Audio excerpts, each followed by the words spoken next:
The next is going to be within the same chapter. It's the theoretical framework. My background is from conflict analysis and peace. Mostly I'm interested in analyzing the conflicts. I want to understand why wars happen, why people actually become parts of it and sides of it, even sometimes when they do not want to be part of that. I do also want to understand the agency, which is the way that people can find the power to make decisions for themselves. Let's start with conflict analysis. I use dominantly Edward Azar's protracted social conflict, later became international social conflict. Edward Azar is an important conflict analysis theorist. I read in an article that he is not given the space that he deserves, I believe. I agree with that. For me, the most influential because he understands the importance of colonial legacies. He brings that into conflict studies very effectively. The reason for that is, I believe, where he is from, right? Who we are, where we come from is very important. He is originally Lebanese, I believe. So he has been probably concerned with the effects of colonialism. He looks into the protracted social conflict not from either internal or international linkages, but it combines both. So he doesn't believe the units of analysis should be separated there, which I find quite fascinatingly complex. And he believes that the protracted social conflicts come from structural violence. Structural violence, according to some critics, too broad, anything and everything can be positioned as structural violence. However, when we connect it to colonial or imperial power, structural violence is deeply related to chronic, historically entrenched political, economic oppressions and social inequalities ranging from exploitative international terms traced to abuse, local working conditions, and high infant mortality. Anything that could be stopped but structurally is not prevented. Poverty is a structural thing, it's not a personal thing. It's not that a person didn't work and became poor. There are a lot of people who work maybe 2 jobs, 10 hours, 12 hours a day, but they're still poor. That's a structural point that creates this poverty. That's what it means. A person collecting food from garbage is a structural violence. It is often defined, and there is an important example there, right, for us as a human dignity of us when we are even passive watchers of that is a problem to see the violence that is created there by contributing factors of the structure. And Azar has 4 different variables to tell us how preconditions for conflicts reach high intensity. This is identity groups are there. So there are different identity groups.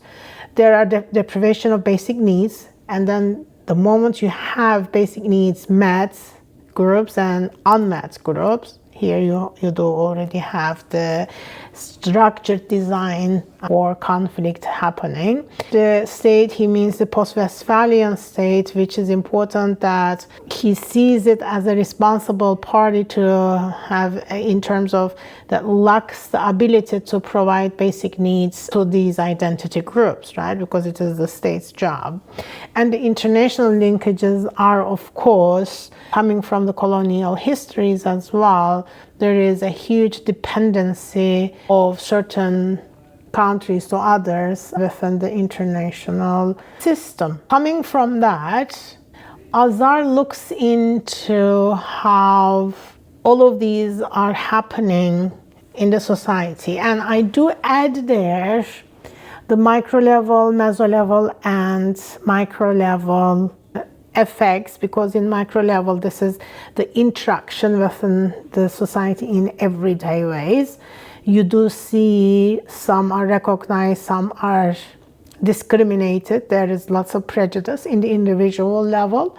The meso level are going to be the institutions that you are having, and depending on different belonging to different social groups, how those resources and roles are going to be allocated to you in the meso level and the institutional level is going to be different, of course. And the micro level is how the society is organized, the norms, the way that the society is stratified, how the law works, what are the ideologies of the society, who are the winners and who are the losers, and whose voices are heard and whose aren't heard, who is privileged and who is not privileged, are all happening within this complex set of different levels in the society.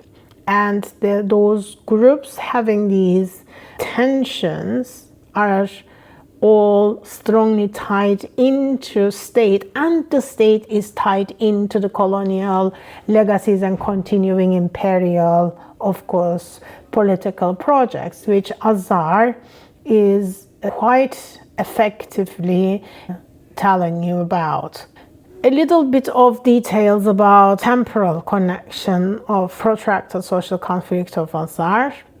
He tells us that in civil wars, internal and external forces are equally important to understand. So he doesn't hierarchically say what is happening internally is more important. They are equally important to understand how the conflict is unfolding. And especially different position actors influence the trajectories of conflict. So then what you are seeing in contemporary, for a long time, in contemporary conflicts, the media coverage of that is, which is this group or that group, which groups are fighting with each other inside, what is happening, what is the society saying about the government, and is the government is going to get down, and those kinds of things. Azar tells you, while they're important, they're not the only things that we need to be looking at. If we are not looking at it from a holistic perspective of seeing who has a stake internationally and how are all of these things are created, we are having missing points, an incomplete story. That for us to be understanding the causes of the conflict, and for us in conflict studies, the causes of the conflict without understanding that, resolving anything is going to be quite impossible, of course. So then the state needs to be examined within the connection of coloniality and the colonial past. Majority of the time when you are looking into this, when you are asking people to do a conflict analysis for you, test this if you have the opportunity yourself, right? Looking into it, go into a site that you ask, what is this conflict about? How many of those analyses are really starting from the colonial past?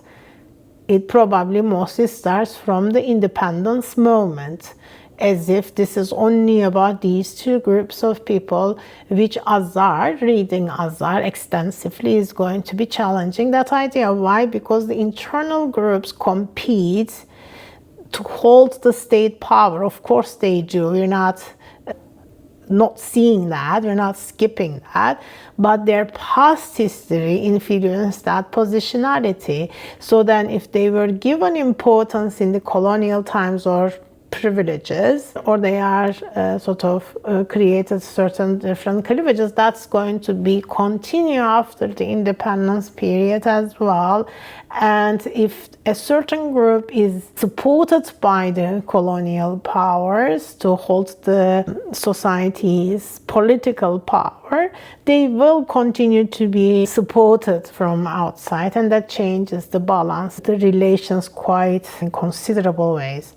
So then the in-group and out-group clashes are inevitably going to be connected to international linkages. You are linked to the outside, and the moment that you are linked in such ways, it's going to be, you are destined to be seeing these conflicts occurring, and the direction of that and the intensity of that is going to be decided with connection with the international actors, of course. How they were positioned in Syria and in Syrian war in our case when we are looking at this book. Of course, also going to be shaping their agency and experiencing their self when they are located as refugees in the new social setting. So please do not forget, when we are talking about refugees, this is the investigation that we are having. We are now talking about in a different social structure, completely different than the one they left behind in Syria. Now they are still going back to our Azar definitions, or the way that Azar talked about how the conditions of conflict created. Now they are finding themselves within a completely different social structure with different identity groups that they are engaging with now. And there are different needs that are being deprived of. Used to be they may not be deprived of their basic needs, and now they are having different kinds of needs not being met, either depending on the level they are coming in, economic level of course. They may suffer from shelter or food security. They have a huge food insecurity, or they may not be able to do their own professions. If they are lawyers or medical doctors, they may not be able to practice it. And those are different kinds of needs that they are exposed now. And the state that they are facing is a different state now, with different relations with those identity groups, of course, and interestingly and more complex ways, right? That particular new state that they are being in interaction with has completely different, parallel and similar, but different ways of engaging with the international actors, because historically their connection is not the same as how Syria evolved with its relations with international actors, and how Turkey evolved with the international actors, of course. This is where Azar becomes a quite important, quite fascinatingly complex conflict theorist for us. From here, we are going to be continuing with agency. Don't forget to subscribe and hit a like and share if you like the video. See you soon.